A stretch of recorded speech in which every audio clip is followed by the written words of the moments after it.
नमस्कार, आपका स्वागत हमारे YouTube चैनल पर। आज हम कक्षा 8 की प्रश्नावली संख्या 5.2 हल कर रहे हैं। सवाल नंबर 1। सवाल नंबर 1 हमें दिया गया है कि निम्न संख्याओं का वर्ग ज्ञात करो, और पहली संख्या दी है 32। तो वैसे तो आपको पता ही है कि वर्ग ज्ञात करने के लिए हमें क्या करना होता है। जैसे 32 दिया है तो हम क्या कर सकते हैं, 32 का स्क्वायर करेंगे, यानी 32 के 32 से गुणा तो उत्तर आ जाएगा। लेकिन उस प्रोसेस में आपको मल्टीप्लाई करना पड़ेगा 32 की 32 से, जिसमें एक तो लगेगा समय, दूसरी बात है उसमें गलती होने के भी चांसेस होते हैं। तो हम ऐसा क्या ट्रिक अपनाएं कि हमारा आंसर भी सही हो जाए, जल्दी भी हो जाए, और गलती होने के चांस भी मिनिमम हो जाए या फिर रहे ही नहीं। तो इसके लिए एक सिस्टम हम ये करते हैं, हम जो आखिरी इकाई का अंक है ना, चाहे वो 2 हो, 3 हो, 4 हो, 5 हो, चाहे कितना भी, उसे जीरो बनाएंगे। सबसे पहले बना दिया, ठीक है। आगे वाला जो अंक है उसे रखेंगे, ये बन गया 30। अब 30, हमें तो 32 चाहिए, तो 30 में क्या करना पड़ेगा, 2 को जोड़ना पड़ेगा या घटाना पड़ेगा? जोड़ना पड़ेगा, तभी तो 32 आएगा। ठीक है, तो 30 + 2 हो गया 32। अब जो ऊपर स्क्वायर है उसे लगा देंगे। अब एक से ज़्यादा पद है तो ये होल स्क्वायर हो गया, यानी पूरे ब्रैकेट के ऊपर स्क्वायर हो गया। अब इसके लिए एक सरल समीकरण हमें याद रखनी है ताकि हमारा काम आसानी से हो जाए। सरल समीकरण आपको यही देखना है कि जैसे ब्रैकेट में ए है, प्लस है, दूसरा पद जिसे हम बी बोलते हैं, अगर उस पर होल स्क्वायर हो तो सरल समीकरण आपने पहले ही पढ़ी होगी, नहीं पढ़ी है तो देख लीजिए। a² + 2ab + b²। ये एक सरल समीकरण में याद रखनी है, जिसकी वजह से हमारा सवाल आसान हो जाएगा।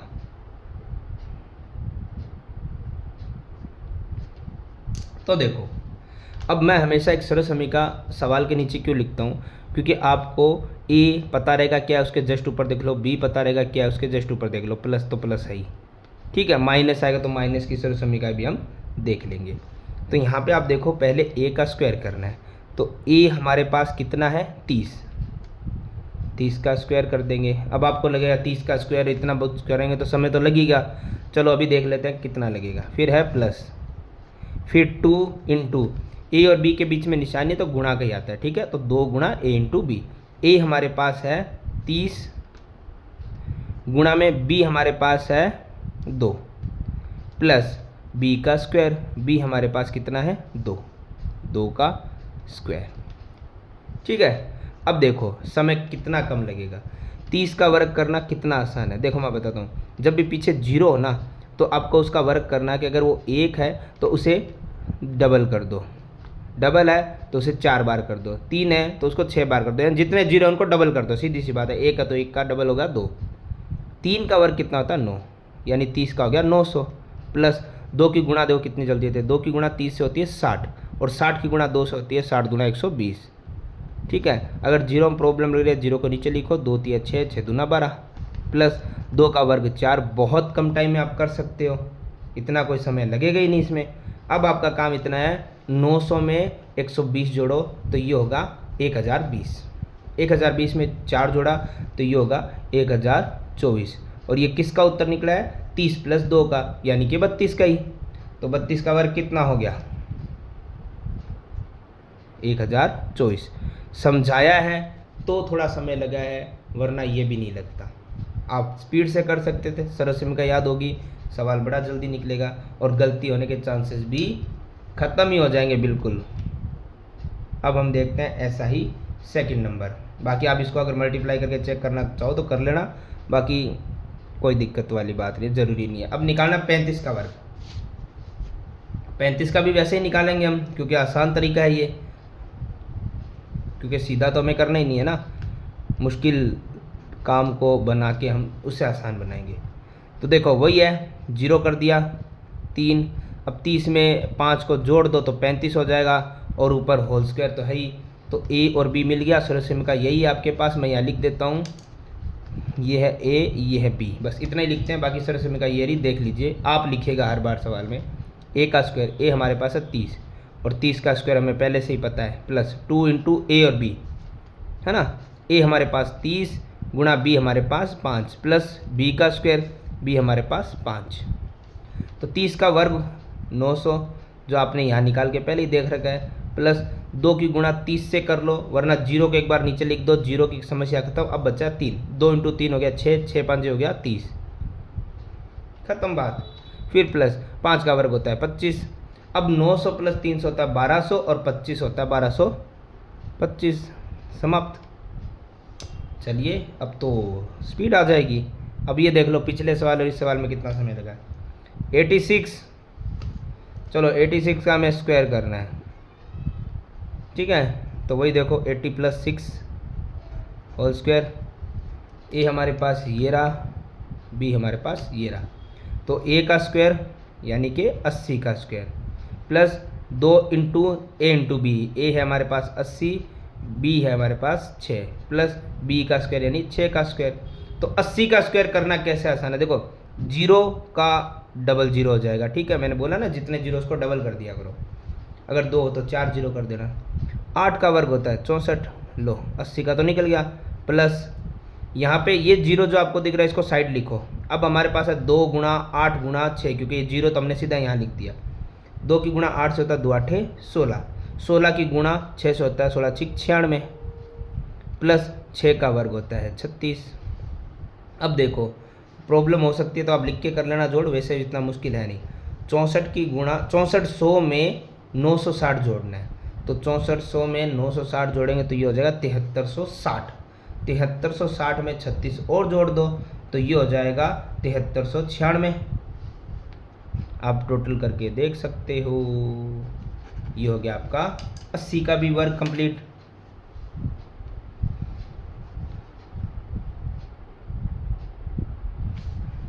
अब आगे सवाल नंबर 4 जिसमें हमारे पास है 93। तो 93 का स्क्वायर हमारे पास बन जाएगा 90 प्लस 3 होल स्क्वायर। तो ए का स्क्वायर हमारे पास है 90 प्लस 2 गुणा ए इंटू बी, ए पहला है पद, दूसरा है बी 3 प्लस बी का स्क्वायर, बी यानी कि लास्ट वाला पद 3 का स्क्वायर। तो 90 का वर्ग तो आपको करना मैंने बता दिया, जीरो को कर दो डबल जीरो, और 9 का वर्ग होता है 81 यानी कि 8100 प्लस, चलो 2 की गुणा 90 से कर लो, ये जीरो परेशान करा तो इसे पहले नीचे लिख दो, जीरो फ्री। अब जीरो को मत गिनो। अब 2 की गुणा 9 से, 2 निम 18, 18 गुणा 3 से, 18 में 18, 18 दूनी 36, 18 तिया 54 यानी 540 प्लस 3 की वर्ग निकालना, तो 3 का वर्ग तो होता है 9। अब जोड़ो 8100 में 540, तो 81 और 500 हो गया 86 और 40, 8640 में 9 और जोड़ा तो 8649। ये तो हो गया हमारा सवाल नंबर पहले का चौथा भाग भी कंप्लीट हो गया। अब हम देखते हैं सवाल नंबर पहले का ही 5वां भाग। सवाल नंबर 5, सवाल नंबर 5 हमें यहाँ पे नंबर दिया गया है 71। तो देखो 71 मीन्स 70 प्लस 1 होल स्क्वायर, ठीक है। ए और बी आपको पता है, तो पहले होता है ए का स्क्वायर प्लस 2 इंटू ए इंटू बी प्लस बी का स्क्वायर। तो 70 का देखो कैसे निकलेगा, पहले 7 का कर लिया 49 और जीरो का हो गया डबल जीरो, प्लस ये जीरो साइड में करो, 2 की गुणा 7 से करो 14 और उसकी गुणा भी 1 से करो तो 140, क्योंकि 70 दूना 140 ही होता है, और 1 का कोई मतलब नहीं बनेगा।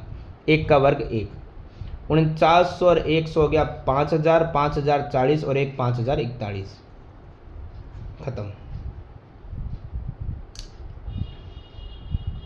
एक जैसे बहुत सारे सवाल हैं। चलो छठा सवाल 46। अब आपने देख लिया क्या स्पीड आएगी, ऐसे फटाफट हो जाएंगे, यानी टाइम कम लगेगा, मल्टीप्लाई वाली दिक्कत भी नहीं रहेगी आपको, और सवाल का मतलब कि गलत होने का चांसेस भी आपका क्या हो जाएगा, कम क्या ख़त्म ही हो जाएगा। तो 40 प्लस 6 आप इसको माइनस वाली सरल समीकरण से भी कर सकते हो। माइनस से कैसे, जैसे 46 हमें लाना है तो 50 माइनस 4 भी कर सकते हैं, ठीक है। तरीका वही रहेगा, बस माइनस की सरल समीकरण और याद करनी पड़ेगी। इससे अच्छा तो प्लस वाली एक से ही काम चल रहा है तो चलने दो, वरना फिर माइनस वाली तो है ही आपके पास। चलो एक बार सरल समीकरण लिखें क्या, काफ़ी तरह की लिखी नहीं है। A plus B whole square की सरल समीकरण होती है A square plus 2ab plus B square. ठीक है, तो देखो ए हमारे पास है 40 का स्क्वायर प्लस 2। ठीक है, यहाँ पे हम गुणा की जगह डॉट भी लगा सकते हैं, ये भी आपको पता होना चाहिए, क्योंकि काफ़ी बार आपको कन्फ्यूज़न होने वाला है कि हमने यहाँ पे डॉट क्यों लगा दिया। डॉट का मतलब भी इस तरह से मिलेगा, गुणा ही माना जाता है। जैसे 2 गुणा लगाओ या ए से पहले आप डॉट लगा दो, फिर ए लिख दो जो 40 है, फिर डॉट लगा दो, फिर बी लिख दो जो 6 है। ठीक है, प्लस बी का स्क्वायर, बी हमारे पास 6 है। तो देखो 40 का वर्ग कैसे, 4 का वर्ग 16 और सिंगल जीरो को डबल जीरो, प्लस यहाँ पे गुणा ही होती है, तो 2 की गुणा 40 से 80 और 80 गुणा 6 से कर लो तो होगा 480, प्लस फिर है 6 का वर्ग, 6 का वर्ग हो गया है 36। ठीक है, अब इन सबको जोड़ दो, 1600 और 400 2000, 2080 और 36 हो गया 2116। ये हमारा सवाल नंबर 1 होता है कंप्लीट। अब इसी में सवाल नंबर 2 जो है पाइथागोरस त्रिक सदस्य। पाइथागोरस जो प्रमेय लगाते हैं ना, उसका आप त्रिक सदस्य कैसे निकालते हैं। त्रिक लिखिए, चलिए लिखेंगे भाई, जिसका एक सदस्य आपको पहले से दिया हुआ है, जिसका एक सदस्य है, कौन सा है, 6 है। ये लो, देखो सबसे पहले हमें क्या करना है, पाइथागोरस जो त्रिक होता है उसकी सदस्य को कैसे निकालते, संख्याओं को कैसे निकालते। देखो सबसे पहले लिखेंगे हम पाइथागोरस त्रिक की जो 3 संख्याएं होती है ना, वो निकलती है 2m, m स्क्वायर माइनस 1 व m स्क्वायर प्लस 1 से। अब 2m क्या होता है, चलो हम अभी देख लेते हैं। 2m होता है एक संख्या के बराबर, एक सदस्य के बराबर, एक संख्या के बराबर, जो आपको पहले से इसने बोला, आपको हम दे रहे हैं, यानी कि 2m बराबर होगा पहली संख्या 6 के। ठीक है, अब देखो m को तो हम यहीं रखते हैं, 6 भी यहीं है। आपको पता है जो भी हमारा यहाँ पे अचर पद होता है, यानी कि a b c d x y z जो भी होता है, उसके साथ में जो आपको पद संख्या दी जाती है जो कि गुणा में है, वो बराबर से आ जाएगी भाग में। यानी m बराबर आएगा हमारे पास 2 से 6 गया 3 बार। ठीक है, तो अब m निकल गया, तो हम दूसरी संख्या कैसे निकालते हैं। दूसरी क्यों, पहली क्यों नहीं निकाली, क्योंकि पहला सदस्य तो हमें दे दिया गया था, तो इसलिए अब दूसरा निकालेंगे, बस m के लिए हमें ये करना पड़ा। तो दूसरी संख्या निकालने का तरीका होता है ये रहा, m स्क्वायर माइनस 1 कर दो। तो m आपने अभी निकाल लिया है 3, उसका स्क्वायर करके 1 घटा दो, तो देखो 3 का स्क्वायर होता है 9, उसमें से 1 घटाएंगे तो आएगा 8, यानी दूसरी संख्या कितनी है, 8। ऐसे ही हमें निकालनी है तीसरी संख्या। तो तीसरी संख्या का फॉर्मूला बस सेम होता है, माइनस की जगह प्लस आ जाता है। ठीक है, मतलब कि m जो आपने पहले निकाल लिया 3, उसका वर्ग करो, उसमें 1 जोड़ो, इट मीन्स 3 का वर्ग होता है 9, 1 प्लस करेंगे तो आएगा 10। तो ये निकलते हैं आपके त्रिक सदस्य। इस प्रकार से इस सवाल को हमें हल करना है इन फॉर्मूलों के द्वारा, जो कि करना बड़ा आसान है। चलिए इसका अगला सवाल समझते हैं हम। देखो सबसे पहले तो हमें वही है, पाइथागोरस की तीनों संख्या निकालने का तरीका आपको पता है। जो पाइथागोरस होता है ना, त्रिक है ये ना,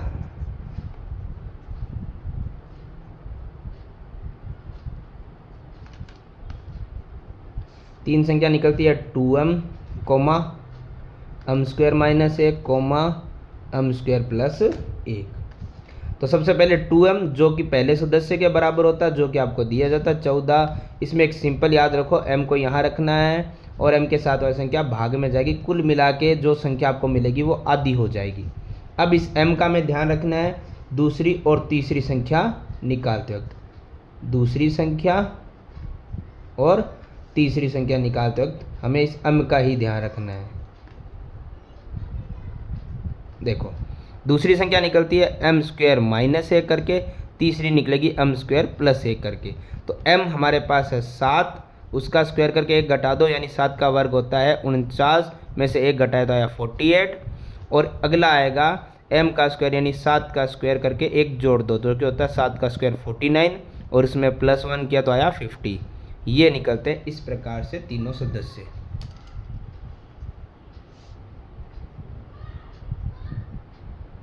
आगे देखते हैं हम सवाल नंबर 3 को। सवाल नंबर 3 जो हमें दिया गया है,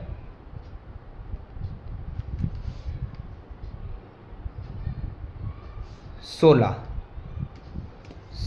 सेम यही प्रोसेस, आपको यही लिखना है, पहली लाइन में कोई चेंज आने वाला नहीं है।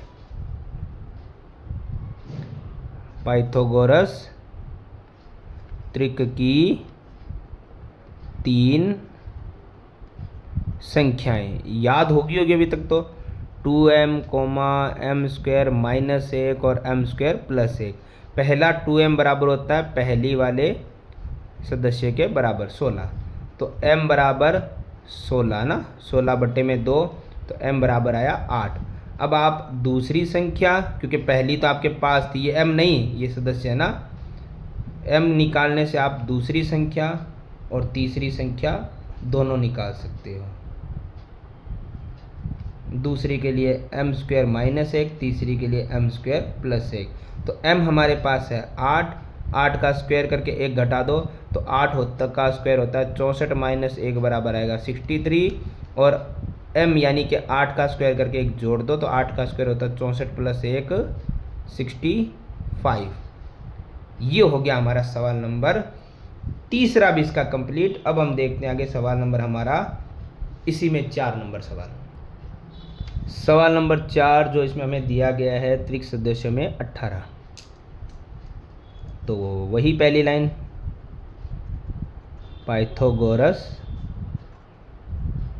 त्रिक की 3 संख्याएं 2m, m² -1, m² +1।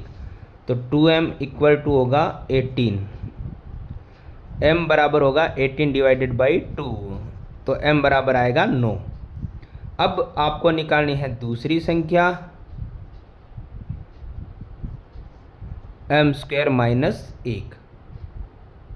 m हमारे पास है 9, 9 का स्क्वायर करके 1 घटा दो तो 9 का स्क्वायर होता है 81 - 1 होगा 80। और ऐसे हम निकालेंगे तीसरी संख्या